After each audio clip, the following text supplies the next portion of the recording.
पिता, पुत्र और पवित्र आत्मा के नाम पर आमीन।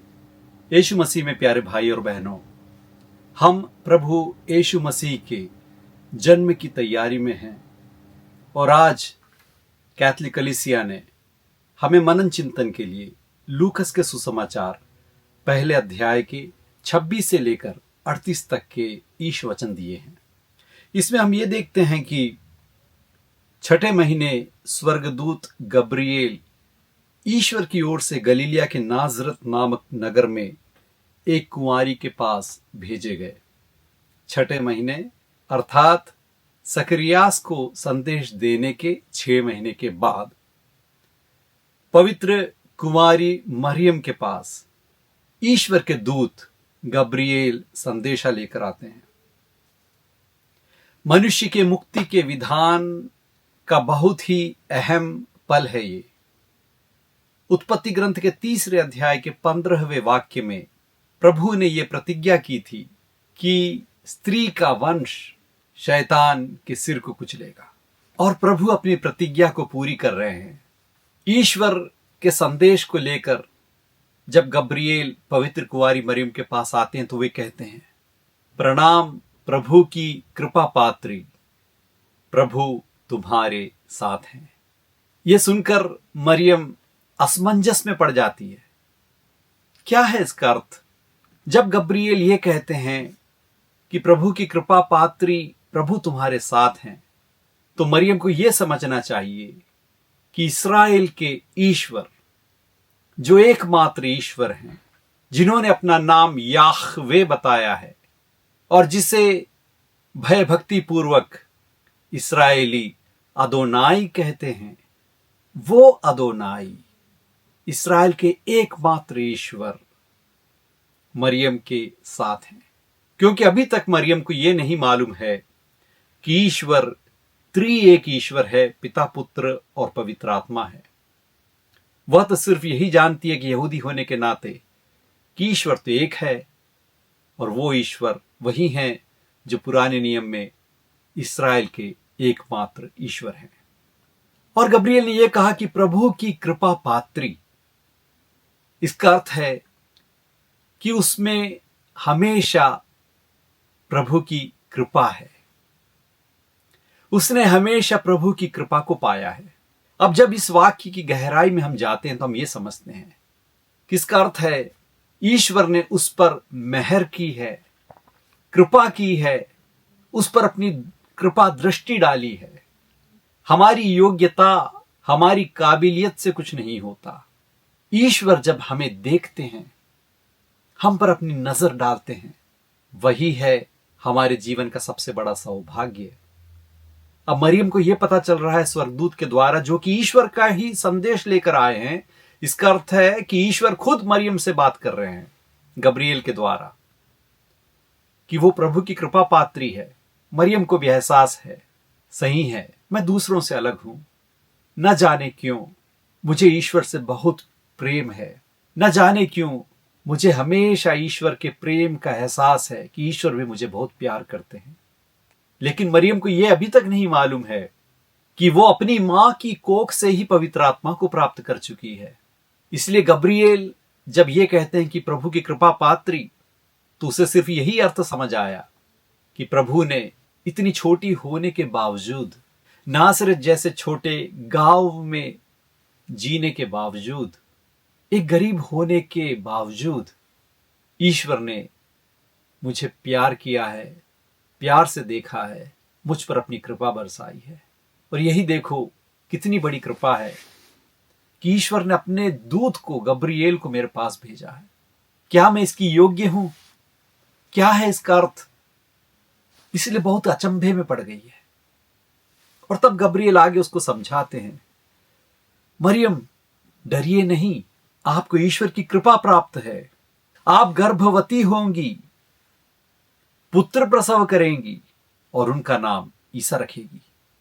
वे महान होंगे और सर्वोच्च प्रभु के पुत्र कहलाएंगे। प्रभु ईश्वर उन्हें उनके पिता दाऊद का सिंहासन प्रदान करेगा। वे याकूब के घराने पर सदा सर्वदा राज्य करेंगे और उनके राज्य का अंत नहीं होगा। ऐसी बात स्वर्गदूत ने कह डाली जिसकी उन्होंने कभी उम्मीद नहीं की थी। मरियम ने सपने में भी नहीं सोचा था कितना बड़ा सौभाग्य मुझे मिलेगा कि ईश्वर के पुत्र मनुष्य बनकर मेरी कोख में पैदा होंगे। ऐसा कैसे हो सकता है?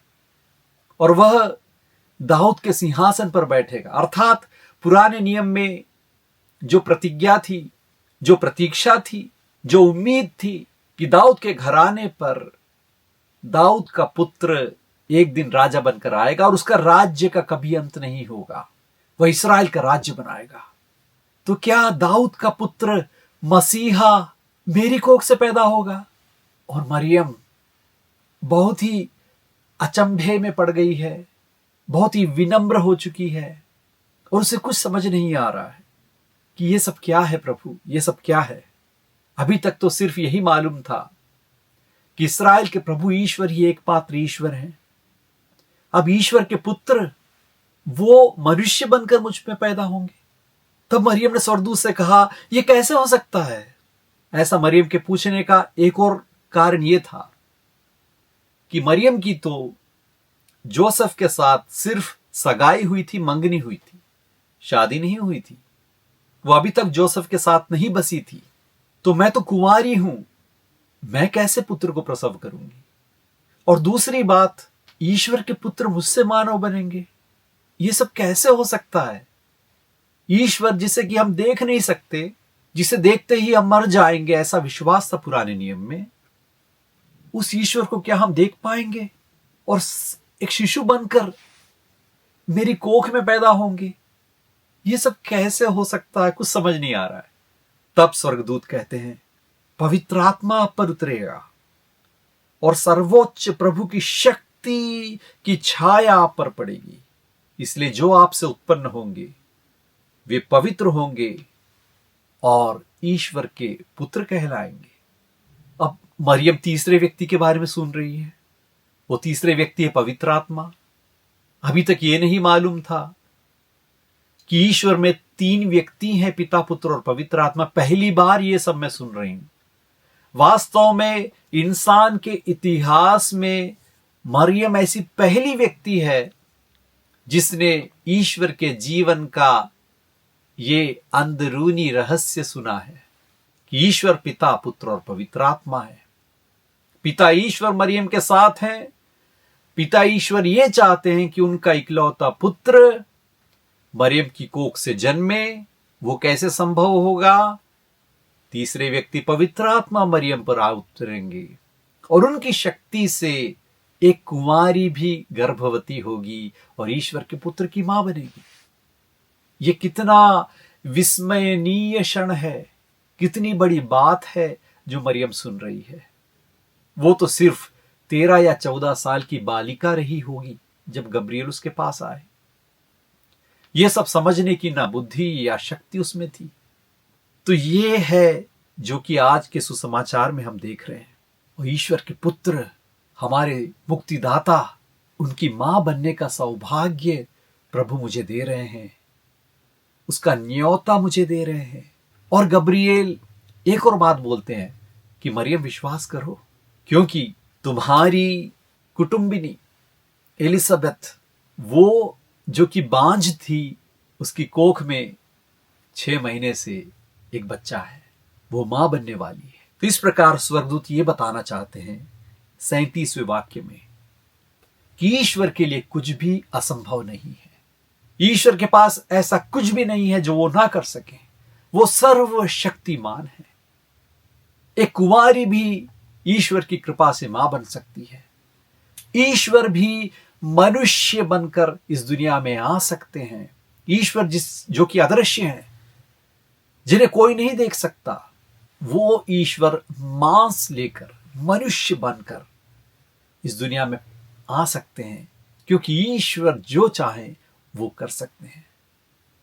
और मरियम का विश्वास इतना बड़ा था कि मरियम कहती है, देखिए मैं तो प्रभु की दासी हूं, आपका कथन मुझ में पूरा हो जाए। जो भी आपने कहा है वो मुझ में पूरा हो जाए। मैं पूरी तरह से इसके लिए तैयार हूं। इन सब बातों को समझने की शक्ति नहीं है मुझ में, ये मेरी बुद्धि से परे है। लेकिन मैं अपने मन से, मैं अपने दिल से, मैं अपनी आत्मा से विश्वास करती हूं कि जो कुछ भी आपने कहा है वो सच है। मैं उस पर विश्वास करती हूं और मैं तो प्रभु की दासी हूं। जो भी प्रभु चाहे हो जाए, वैसा ही होना चाहिए। मैं उनकी आज्ञा पालन करने के लिए तैयार हूं। वो जैसा चाहे मेरा इस्तेमाल कर सकते हैं। मैं तो उनकी हूं, उनकी दासी हूं, उनकी बेटी हूं, मैं उनकी सेविका हूं। तो ये है पवित्र कुंवारी मरियम का मनोभाव। और ईश्वर ने ना सिर्फ मरियम को गब्रियल के द्वारा ये संदेशा दिया, उन्होंने मरियम की मंजूरी का इंतजार किया। अपनी इच्छा को मरियम पर थोपा नहीं है। वो मरियम की भी हां सुनना चाहते हैं, उसकी अनुमति लेना चाहते हैं, क्योंकि प्यार में जबरदस्ती नहीं होती। प्यार में अपनी इच्छा को दूसरे पर थोपा नहीं जाता। दूसरे की मंजूरी का, दूसरे की हां का, उसकी अनुमति का इंतजार किया जाता है। और मरियम पूरे मन से कहती है, प्रभु मैं तुम्हारी हूं, आप जो चाहें वही मेरे जीवन में हो। तो यीशु मसीह में प्यारे भाई और बहनों, हमारे मुक्तिदाता यीशु मसीह के जन्म के लिए हम किस प्रकार तैयारी करें? माता मरियम की तरह तैयारी करें। हम प्रभु के सामने विनम्र रहें। हम इस बात को मानें कि हम अयोग्य हैं, हम काबिल नहीं हैं, फिर भी ये तो प्रभु की कृपा है, प्रभु की रहम है, प्रभु की मेहर है कि उन्होंने मुझे प्यार से देखा, उन्होंने मुझे ये अवसर दिया। तो मुझे क्या करना है? प्रभु को धन्यवाद देना है। ये बात यदि मुझे समझ ना भी आए तो भी मैं प्रभु की इच्छा करने के लिए अपनी तरफ से तैयार हूं। मैं प्रभु का दास हूं, मैं प्रभु की दासी हूं। हे प्रभु, आपकी इच्छा, आपका कथन मुझ में पूरा हो जाए। इस मनोभाव से हम भी हमारे मुक्तिदाता के जन्म की तैयारी करें। ईश्वर आपको अनुग्रहित करें।